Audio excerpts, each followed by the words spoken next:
to try to put on lipstick while I'm going live, like right now, or floof up right. there, more luxury. Put a little volume in there.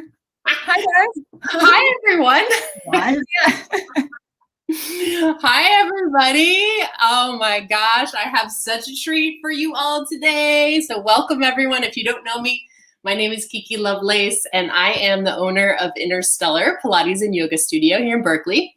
Whoop, whoop. And I'm also a time abundance and money mentor for 6- and 7-figure spiritual entrepreneurs. And I have the most amazing humans today. I've known these people for I was thinking, y'all, that I met you 9 years ago. Yeah. Right? It was well, basically, it's 2013. It was our foundation's teacher training. Our honeymoon. Yeah. It was our honeymoon teacher training that we did together. Yes, well, this is Kit and Rosie Volcano, and we met in their yoga teacher training. I remember that I was probably like 5 weeks pregnant and trying to hide it during the training. But I remember you both really made an impression on me. I mean, I just saw you very sparkle dust even back then. But so everyone, I'm interviewing Kit and Rosie today. Kit and I were talking over Messenger the other day about our different roles as life coaches / business coaches, which I feel like all three of us are kind of all the things at once. Yeah. And so Kit and I had this really interesting back and forth on Messenger about belief systems and about how strengthening your belief, changing your beliefs and strengthening your beliefs in what's possible is really like the catalyst to creating a life that you want. So welcome, Kit and Rosie. Thank you so much for having us, Kiki. We're so excited to be here. This is awesome. I'm so excited to have you. And I'm so excited for my people to get to know you and get to know your story because you have such an amazing story. So when my people come to me, my people are usually have established businesses when they start working with me. And I always say in all my marketing, it's a requirement to have a high level of belief to work with me because it's very easy for me to help people get results if they already have a high level of belief in themselves, in the universe, in their visions for what's possible. But I know for you all, when you start with some of your people, they don't actually have a very high level of belief, right? When you are working with you. Yeah. Can you tell us about that a little bit? I think that because we started off at the bottom of the barrel, in a van down by the river. Literally, and it was a rental van. We didn't even own it. No, we didn't. We owned nothing. I think because we started off there and we've grown from there, we know how to work with people that are at the bottom, that are, have terrible credit, have no self-worth, no degrees, are, sometimes neurodivergent or queer, not necessarily privileged. Although we look like a straight couple, we're not. We're clear. So people who have societal things going against them that also go against their belief system, that go against their ability to believe in themselves. So we've worked around that. And I think a really good coach stands in a place of I'm not going to buy into any belief that you have that is going to hold you back. And we can do that for almost anybody, Yeah.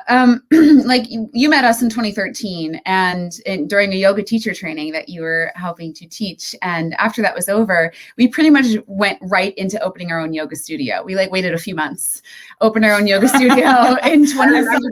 I saw that micro eye roll. That was so cute. I was just remembering because the thing is you also have been pretty transparent and vulnerable about your entire process, as it was happening. So I really know intimately your story, not because I've heard you tell it, although I have heard you tell it, but tell us the story. I want to hear the we go into this as baby yoga teachers. I'd been a professional healer for a long time. I'd been doing massage and stuff professionally for a very long time.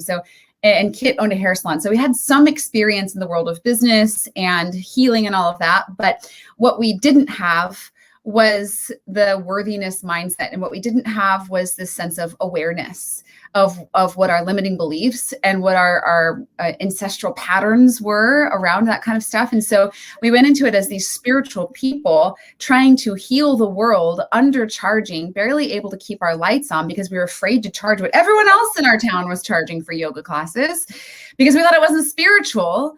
Right. And we found ourselves like in this horrible conundrum where like everything was failing, our marriage was failing, our business was failing. And then in the end, we ended up getting, screwed over by somebody and losing everything and going into a massive amount of debt.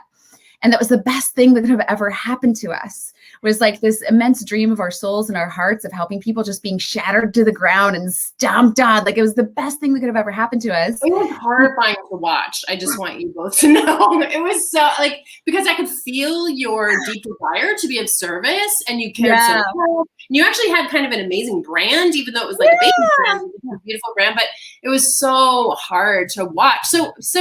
But what do you say, Rosie or Kit, if you want to jump in, like, I'm sure in that van, in all that debt, just at the way bottom, you had a ton of doubt. So like, what happened that started to turn on the light? I mean, I think inside you always had the light, but like something turned on the light. I think it was ain't got nothing to lose from here. Now when I work with my clients, I have them present their biggest fear and say, let's just get okay with that. Let's get okay with that right now. Because if you're not okay with your biggest fear, you'll never take a risk and you'll never put your spirit on the line to actually have faith in it. And so once you already reach your biggest fears, what else can go wrong? Well, and honestly, it was also having a mirror for us too. Like that's the point in which we actually hired a coach. We were trying to do it all on our own before that. And that was the point where we're like, okay, we need a coach. I know we're in debt. I know we have nothing right now. We can't even afford an apartment, but I know that we need to make this decision and hire this coach. And the instant we got a coach, we were able to see everything from a bird's eye view, all of our patterns, all of our unconscious beliefs, everything that had been holding us back before. It was brought up to the surface. We took full responsibility for it instead of blaming it on all external things and people and trauma and all of that stuff. And we decided to take that and run with it instead. And within a year, we had our first 6-figure month. Within a few years, we've built this 7-figure coaching business, and now we help tens of thousands of people around the world to have that same awakening process, that same like light turning on, and realizing, oh wait, my life doesn't have to be shit.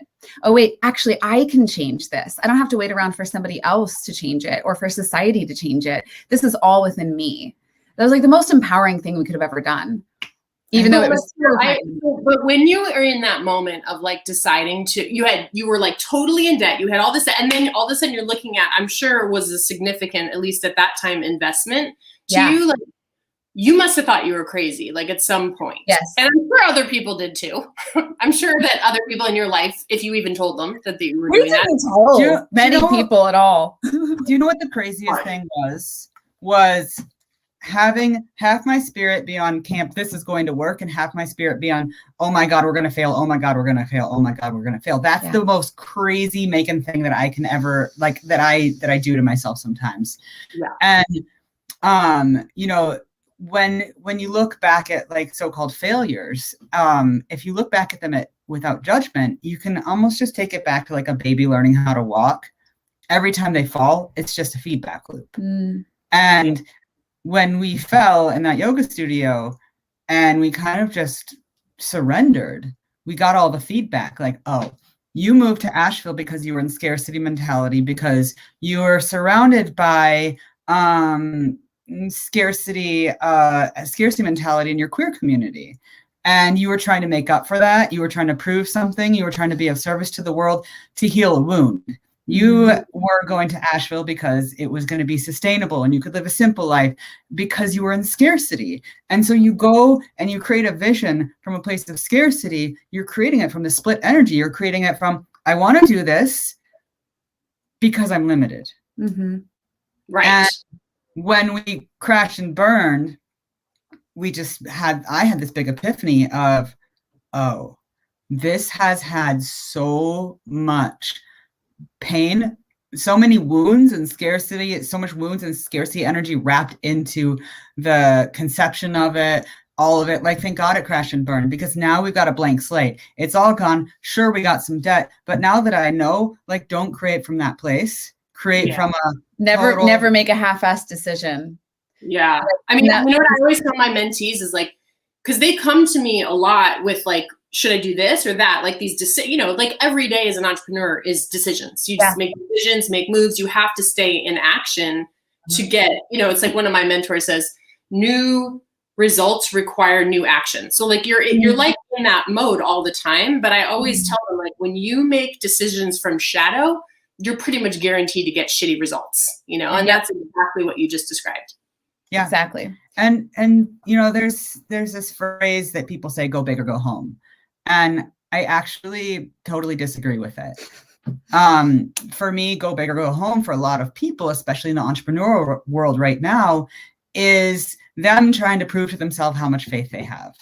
And instead, I think, like, grow your faith a little bit, take bigger action steps. Grow your faith a little bit, take bigger action steps, and be okay with the journey. Be okay with the fact that you're going to be invested in this journey your entire life. But when people go big, what they're actually trying to do is say, I'm going big with my faith because I want the universe to give me on-demand results. And I'm like, that's not really faith. That's like, it's like kind of ransoming your energy. Right. Give me this and I'll give you this. Right. And also it requires more consistency. Faith is like a consistent act. It's something you're doing all day long, every day. It's not something you do once and just go, okay, now it'll all work. So yeah. And when we teach our clients how to start selling, because selling is it's a big step for a lot of people, especially spiritual people, especially people who are used to charging like $20 an hour, which is where I started with $20 haircuts. When we teach people how to start selling, we start teaching them like how to grow little bit by little bit by little bit, and how to line up with more, instead of getting on this like back and forth roller coaster energy up and down of like, yeah, I'm going big. Oh, I'm crashing hard because I couldn't line up with it. Yeah, it's like you have to learn how to tolerate success, in my experience. And like, it's just like you said, it's like little steps, like energetically shifting and then letting your life kind of catch up to the energetic shift. But if you try to do it too much too soon, I found in my own experience that I can't hold it. Like, it might come for a hot minute, but then I can't sustain it. It's not consistent, and I can't hold it. Like, so I'll manifest like a huge bill out of fucking nowhere, that all of a sudden this big influx of money is going right back out. And if I just go slow and sort of just make the little tweaks and be consistent with it, then I seem to be able to hold it better. Absolutely. Same. I think that works the same with like your wounds and your successes. Like a frog in boiling water. Like, we can get used to some really crappy circumstances if they're happening slowly over time and just not even realizing it's happening. And it's the same with your expansion. If you just slowly get used to being more and more and more successful, running more abundance through your life, sending out more money, receiving more money, and you do it incrementally, one day you're going to wake up and you're going to be a millionaire and be like, oh, it just happened like in a blink of an eye, but really it's been a 2, 3, 4, 5, 6 year journey. Yeah. Right. And I know, I love that, because like it feels really slow while you're working this way, but actually when you look back, you're like, holy shit. Yeah. Yeah. So it's like this weird sense of time I find in my own life. Agreed. Yeah. Agreed. So I have a question for y'all. Like, I know that, one of the things, Kit, you and I were talking about the other day is like, you teach your people specifically how to create shift in their lives, even if they've been running on this loop of chaos and scarcity and crap. And they are having a really hard time believing. So like, can you tell us more about that? Like, how do you help, and how would you suggest all of us right there and not believing? Yeah, go. Let's hear it. Okay. You can start. In our foundations program, we have a thing called the 7-layer accountability dip system, which is like, there are so many layers of the program that your ego, your psyche, your shadow has a really hard time escaping it. And so it's just full immersive processes. Yeah. Really, I think what you were saying, the 3 C's? Yeah. So, you know, before people get into one of our bigger programs, we offer these really small kind of taster sessions. They're challenges. We do them 3 times a year. And it's like a week long, like try coaching on for a week. It's pretty much free. It's part of the training process for our coach training program, where all of our students who are learning, they get to have clients, right? Practice clients, basically. And then we teach master classes throughout this week as well around different tools and techniques for how to be introduced to this stuff, how to put it into your life in little ways. And if I were to summarize it in a really clear and easy to understand way, it's the 3 keys, or the 3 C's. It's community, clearing, and communication. So what I mean by that is community, obviously, for us, a huge part of our healing and a huge part of our awakening has to do with shame resilience. And being able to speak your painful experiences out loud, the things that you feel like nobody would understand. You'd be surprised how many people understand them when you find a safe community to be a part of. So that's like a huge part of the work that we do, is creating that safe community for people where there's absolutely no judgment. And you have space to share and basically release shame, release anything that's holding you back in that way. So that part is like a really huge freeing part of this process.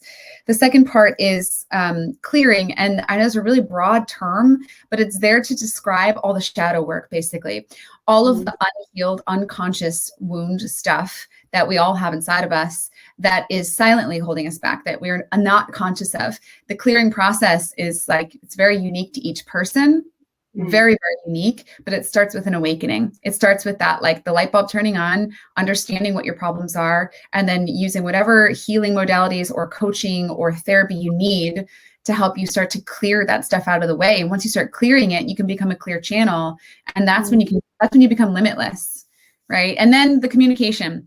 They don't really go in this order. This is just like 3 different things that we teach in this challenge. And communication is my favorite one, because I think a lot of law of attraction, mindset based things teach you think what you think becomes reality.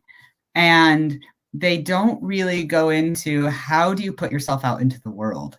And communication is basically, how do you communicate with yourself? So what you think, and then also how do you communicate with others? And so we teach a communication model actually in our Get Yourself Together challenge that is basically law of attraction in action.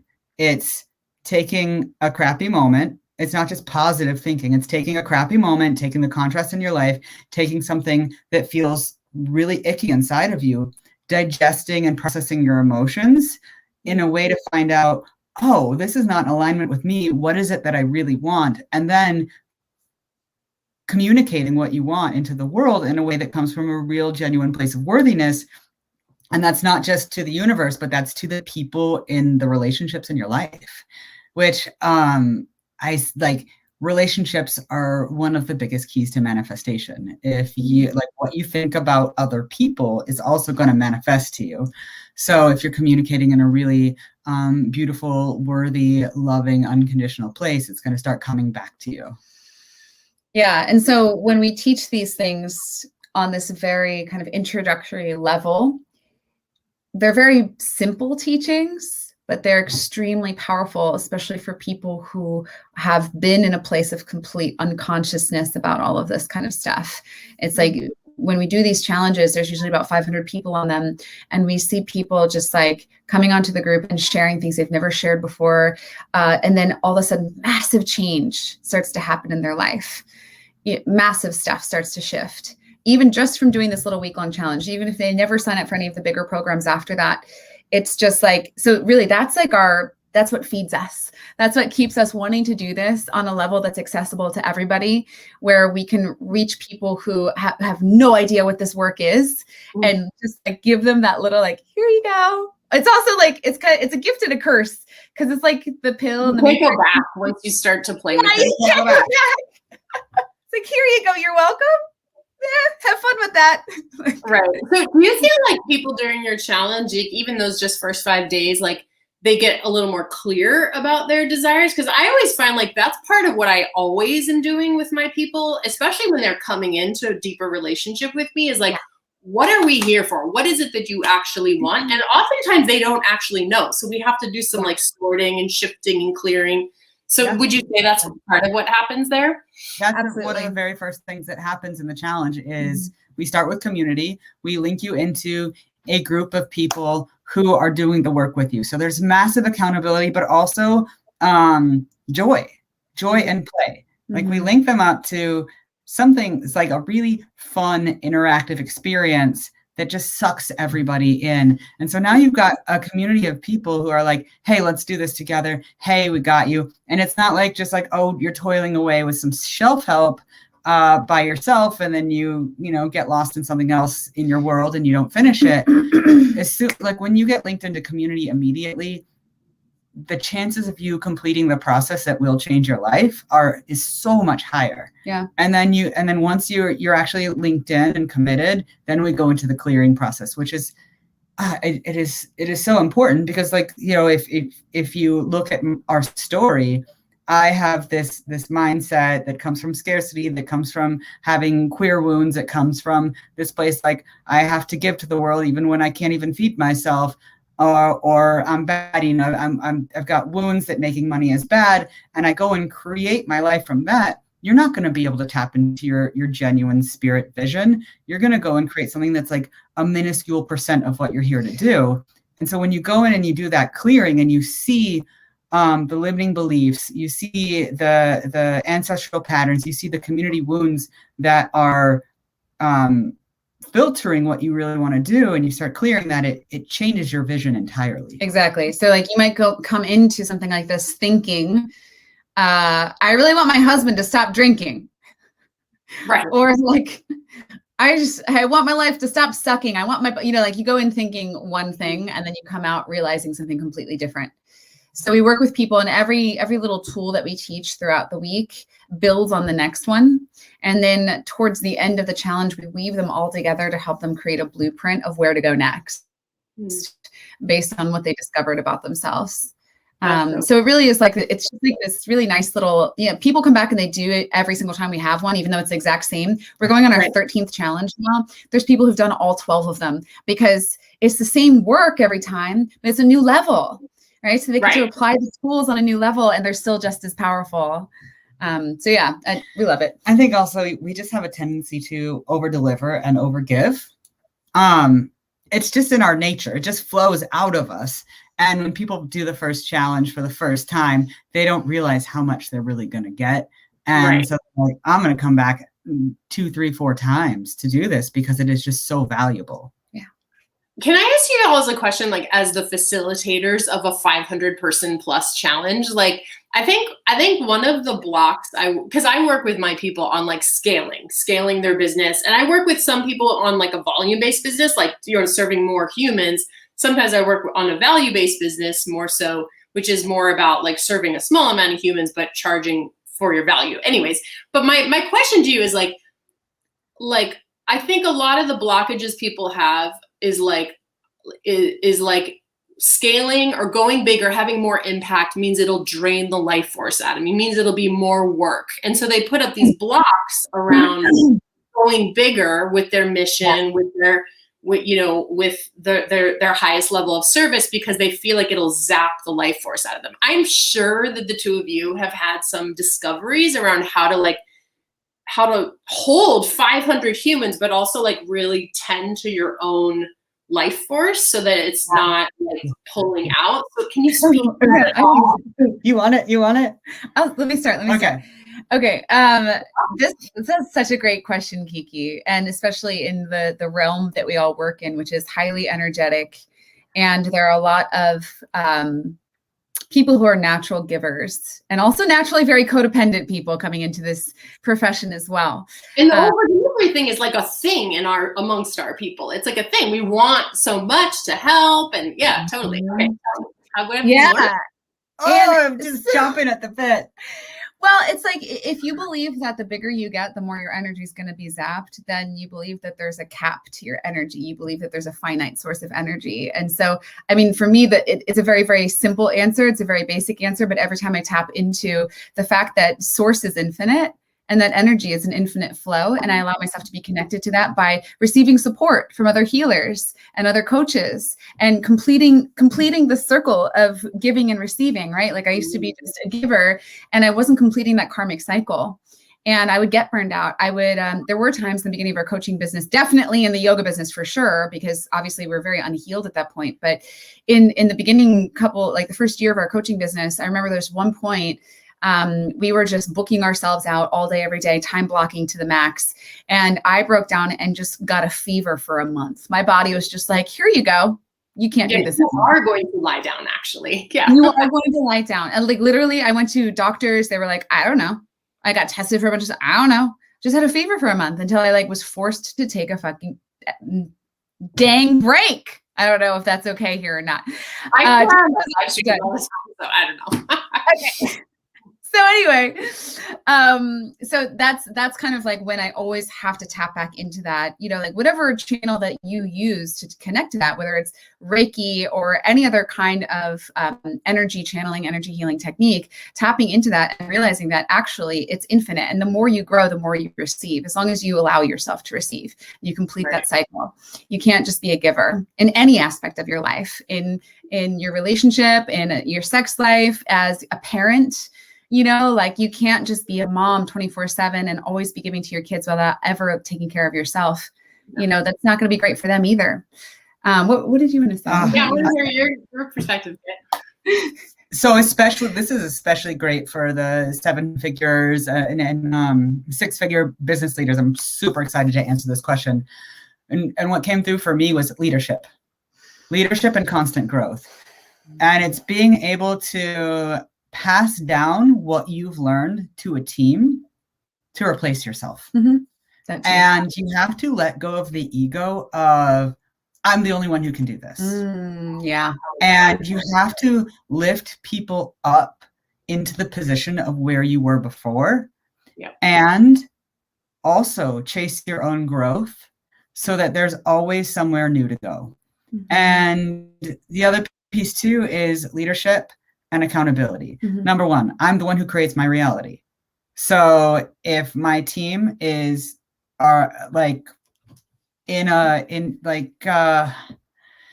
I'm not allowing myself to receive amazing team members, it's because I don't believe I'm worthy of it for some reason. So we'll get a run of new people to work for us, like doing admin stuff or whatever, who just don't show up, who do things incorrectly, and we know there's something that has to shift inside of us. Yeah. And in order to heal that. For me, for a while, when I grew, I had this limiting belief that I thought people always wanted to be doing what I was doing. And everybody wants to be the leader. Everyone wanted to be the leader. Yeah. Everybody wanted to be making as much money as I was, doing what I was doing, being the face of my company. And so it left this cap of, the people working underneath me were not happy with their jobs unless they had what I was doing. Yeah. And, I had a heart to heart with one of my coaches that was super healing. And she said, I don't want your job. I'm really happy with my job and everyone else is too. And if I want to grow, I'll let you know. Right. And I was like, and then all of a sudden I switched from the jobs I'm providing aren't good enough to this is somebody's dream job. Right. And as soon as I realized this is somebody's dream job, my ability to hold people accountable in that position and actually help them raise up and be powerful leaders in that position, like I was in that position, just got massively transformed. Yeah. And then I could start holding my boundaries of not doing my old job. Because now I've held these people accountable to doing that job. Mm-hmm. Does that make sense? Yeah, totally. I mean, I had a riff off that experience in my studio business, but very similar, where I had really, from my own shadow, attracted team members to my studio business that were not aligned. They in fact were deeply misaligned, especially as I started coming out of the closet as a business strategist, a yogi who's also a business strategist who talks about money. So many roles, right? So we're getting so many roles. And I really realized when I started taking responsibility and really owning my own prowess as a business person instead of apologizing for it or trying to hide it. Like when I started to just go, you know what, this is actually a superhero skill, especially in our industry, to be able to like run a really, really beautiful and also badass organization, like all the things. So as soon as I started like claiming that for myself, it was much easier to set boundaries, to clarify what I was going to tolerate, when I wouldn't. And then they all fell away. And like now I have the fucking dream team, you know, and it's very similar to your story, Kit, because I once I cleaned up my own side, I just stopped attracting like team members that were misaligned like that. Exactly. It becomes very simple. You know what else is really fun? Automating your boundaries. This is something that, like that. How do you automate them? Okay. A freaking video. Right. It's that simple. Yeah. You decide what you want your boundaries to be. And when you onboard your clients, you let them know and you communicate why your boundaries are a benefit to them and their growth. Mm-hmm. Totally. And as soon as we started automating our boundaries into the program, all of a sudden our time freedom went, whew. But not only that, the quality of clients that we started attracting because we were worthy of these boundaries was massively like a massive growth. And also the growth they were getting in the program was even better. So there was this like, I have to give myself. And you're attracting people who need you for their success. And all of a sudden you're like, you don't need me for your success. I am actually demonstrating success for you by living the life I want to live. Hey, yes. That now people are just creating the life they want to live because they see us doing it as an example. Mm-hmm. And that brings us full circle to the belief systems. I really feel like this, I'm sure this is part of what sort of sparks change in your people, is like they just get to see you two and your team doing your thing, doing the thing that the way you want to do it. It's weird, it's unusual, it's like not expected. And then they start to go, oh, maybe I could do it that way. Maybe I could do it in my own way that actually works for me. Like I started, you know, I put some boundaries in my contracts, talking about automating your boundaries. Like my contracts say like, Kiki is available to answer your questions in this place from Tuesdays to Fridays from 9 a.m. to 5 p.m. 3 weeks a month. Like it's like very specific, you know, where I'm like, I don't answer questions like on the weekends or Monday or on my 4th week of the month. It's like, I'm not available. And I feel like it shows my people that they can have boundaries also, that they can create a business that where it's actually like plugged, like time off is baked in. You know, and I feel like that's another example of like how we can help them strengthen their beliefs that what they want is possible. Yeah. I love that time off is baked in. And what you said about like, what was it, every 4th week or something? Yep. We pretty much take a week off of all of our clients every 4 weeks as well, because that's just what we need. And that week off isn't necessarily vacation. Sometimes it is. Sometimes it's just right. Sometimes it's just like I'm just not talking to anybody this week, but we're creating a vision of the next level of our business. So that's huge. Well, and when you really believe that you can take every 4th week off of your business, it's when you can start taking every 4th week off of your business. But also, when you shift your energy from doing what you've always done, and that 4th week, it's like when you get a download in the shower. You're not working. You're not toiling. You're not spinning the same loop. You're in a break. And it's often in that break that our business grows the most because breaking out of that loop gives you access to higher ideas. Mm-hmm. Totally. Yeah. So like, how do you get your people, you know, Kit, you and I were talking about this the other day, but you didn't tell me actually like how do you get your people to get their tapes to shut off when they're moving so fast that they don't even feel like they can get that like higher, you know, that spaciousness that's required for creativity, for intuitive downloads? Like, how do you get them to shut off the tape so that they can start hearing that inner voice and that inner wisdom? 2 ways. Repetition, reinforcement, repetition, reinforcement. And, you know, I said 7-layer accountability dip system, like having like everything, everywhere you turn, be a new stimulus, inspiring you to that new vision of you, reminding you to come back to where you want to be. Mm-hmm. And then also repetition, and then just like quantum leap transformation, like full immersion. Like we do an online event that is, it's like taking a bath instead of, you know, repetition would be like, so if you're going full immersion, would you rather bathe yourself with a cloth, like wash your feet, wash your crotch, wash your face, or would you rather just dunk yourself in a bath?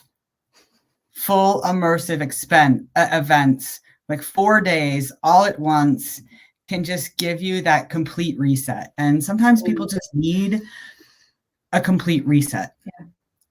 We'll do them live again whenever it's safe. They used to be in-person events, but we've been doing them virtually now. We've done 3 of them virtually, and they're just as powerful. It's just like a full commitment, you know, like 4 days in a row. So that's so cool. That's so cool. So I got one more question for you, and it's about, you know, we're talking about belief systems, and I know this is really tied into like your expectations, and as your expectations change, it starts to change what's happening around you, or what's happening in you or for you. Can you talk a little bit about like how you teach your people about how to upgrade their expectations or increase their expectations for their life, or what they, I think it's tied into worth, but I think it's also about like getting used to a different kind of life.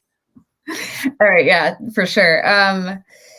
For me, what always comes up when we're teaching our clients about this is you know who Roger Bannister was, the Roger Bannister effect. Okay, so Roger Bannister was the first person on record to beat the 4-minute mile, to run a mile in under 4 minutes. Okay. And I believe this was back in either the 20s or the 50s, 1920s or 1950s, that it was actually recorded, right? Like, who knows? There's probably tons of people doing it, but this is the first time it was like recorded as a world record, and it was made known through the media that this happened. And previously, before this, it was like just thought to be humanly impossible to run a mile in under 4 minutes. And so this guy, Roger Bannister, comes along, he does it. And then all of a sudden, what do you know? All these people are starting to run miles in under 4 minutes all over the world. Right. And that record's been beat millions of times now. And it's just getting, you know, smaller and smaller and smaller and smaller as the years go by. And being in a community who's all focused with the same intentions is the same way. If you previously, like, you are the sum of the 5 people you spend the most time around. I think that's a Jim Rohn quote or something, right? And that goes for, that goes for your intelligence. It goes for your bank account. It goes for your quality of life. And, you know, all of these kinds of things, the amount of gratitude you have in your life, like, it's going to be reflected by the people you surround yourself with. And so when you enter into a community where everybody is believing in miracles and everybody is like having these massive shifts in their life, all of a sudden you start expecting these things too. All of a sudden they start to become normal. I mean, some of the stuff that we've seen because of that, just because of the expectation of belief, is really, truly miraculous. Like, it gets a little bit freaky, actually. Yeah. Like, okay. I'll just share one. Tell me when to hear about your latest miracle. It's freaky, Kiki. All right. So one of the things that we love to do, it's based on like group intention setting. You could call it group prayer, group meditation, or whatever, where everybody's focused on the same intention to create a healing miracle for somebody. And, you know, we base a lot of our work off Joe Dispenza and Lynn McTaggart, who wrote The Power of 8. And we freaking love that book. And so we get our people together at these events, the immersive events. People refer to us as Tony Robbins on mushrooms. So it's like, but like without the mushrooms, like it feels like it. Right. I mean, it comes through in the pictures and the videos. Like, I get it. Like, it's a psychedelic experience, but you're totally sober. Oh, yeah. So anyway, so at this 4-day event that we do, and you know, this is like definitely one of the more intense events. This is not our little 5-day challenge. You know, this is Magma. Yeah, this is like the immersive, high-level event. You have to be in one of our programs to do it. You know, anybody could really come, but we really prep people for this. Anyway, at the very end of the event, after all this deep work, we do a lot of shadow work, we do a lot of processing, and then we create this miracle together as a group. Now, normally we'll take people somewhere like Disneyland. We'll get on a ride where you can lose your sense of self and everybody just is focused fully on this visual. And we've seen a lot of amazing things happen from that, which is also just hilarious that we do it. We create miracles at Disneyland. Stage 4 miracle. Yeah. Yeah. So like stage 4 pancreatic cancer, going from homeless to 6-figure job overnight. But it also chronic back pain. I mean, yeah, it's crazy. It's crazy. But like the most recent one we did, this is, I think, probably my favorite one, is it was virtual. It was all virtual. We weren't in Disneyland together. We weren't even in a room together. We were just taking these 100 people all over the world, all at the same time. And we asked them who needs a miracle. And we let people come forward and submit ideas. And we all choose one as a group. And this woman comes forward and she says her nephew was 4 years old. And he had a bad reaction to chicken pox and his heart shut down. So he needs a heart transplant. He's been living with a Berlin heart, which is like a machine that pumps outside of your body, for months, waiting on a donor. And go ahead. And his family, his parents, their home is 5 hours away. Mm-hmm. So one parent was in the home with a child, and the other parent was 5 hours away with the baby in the hospital during COVID. And his name was Kit, strangely enough. Not a common name, right? No. And so we're like, oh my God, everyone in the whole group got chills. We're like, okay, we're doing this for him. So we all visualize him. We hold this group intention, this prayer of him getting this heart transplant. And the thing about this is that what I say is after 4 days of immersion, of like repetition, but also radical shifts, and then integrating those shifts throughout those 4 days, by the time Rosie attunes everyone to become healers, there's almost zero doubt. Exactly. It's all the expectation that this is going to happen, right? Everybody believes that this is possible and that we're going to help create it or call it in some way, right? And this little kid, their family, they don't know that we're doing this for them. That's kind of, it doesn't really matter whether they know or not. We're kind of like, we'll just do it for whoever. But anyway, they didn't know. We like to do secret benevolent Santa Claus miracles. Yeah. Anyway, exactly 1 week later, it was my birthday. And I woke up at 6 a.m. on my birthday to a message from our client saying that night they'd found a heart for him from a donor and he had had a successful transplant. Boom.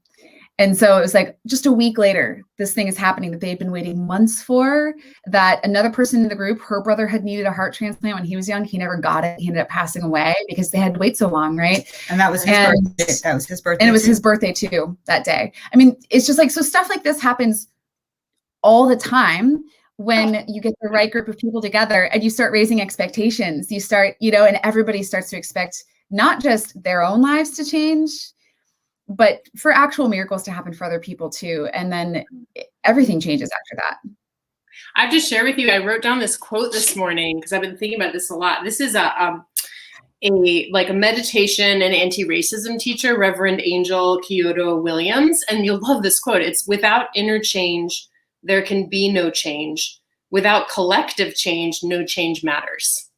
Yes. I feel like that's so powerful, is like what you all are really sort of like calling in, is this community aspect of healing, of manifestation, of changing not just the individual, but changing the collective. It's just so powerful. Yeah. The collective starts with one person though. And that's the scary thing as a trans trailblazer in deciding that I create my own reality, and success is a fucking wonderful thing, and it's totally achievable, and my limitations are not limitations at all. They're only the limitations of my mind. Yes, it exists. It totally exists, but it doesn't have to exist in my life if I choose for it to not exist. Being a trailblazer in that will fuck some people's shit up. Like, what do you mean by it will trigger a lot of people. But if you're like, hey, I'm here to change the world, I'm here to change the collective, you have to be willing to trigger people, because really what you're doing is you're helping them confront belief systems that are not working for them by being the example of change. And for me, it was a hard role for me to play, but I think everybody has their own version of breaking out of community and ancestral patterns and their society and the expectancy of the people around them. And everybody's going to have to do that. It's not just I'm special because I'm trans. Like, everybody's got that belief that is enforced in them by the people around them, that when they shift out of it is going to threaten people. Yeah, and it's gonna rock. It just rocks your relationships. You know, I find that I just have to stay steady when I'm changing and know that it is going to change some of my relationships, especially with my closest ones. And most of them will make it. Like most of them will come with me or not come with me because we're all on our own journey really, but just kind of like, all right, she's changing, you know, but, and then some fall away, you know, but I feel like it's true. It takes a tremendous amount of inner strength and courage to change, you know, not only because it's scary and sad, but also because it starts to change your relationships and your realities. So, absolutely. yeah. So, okay. So tell my peoples where they can find more about this freaking challenge. I know the next one is starting in like 2 or 3 days, right? Yeah. It starts, in a couple Sunday. days. So it's just getyourselftogetherchallenge.com. That's Awesome. all it is. Getyourselftogetherchallenge.com. If you're watching this, put Kiki's name in the referral box. Yeah. Oh, yeah. Let us know that Kiki sent you. Yeah. All right. Well, thank you, beloveds. It was so nice to have you. And I'm wishing you an awesome day today. Thank you, everybody, for watching. We'll talk to you real soon. Bye. Bye.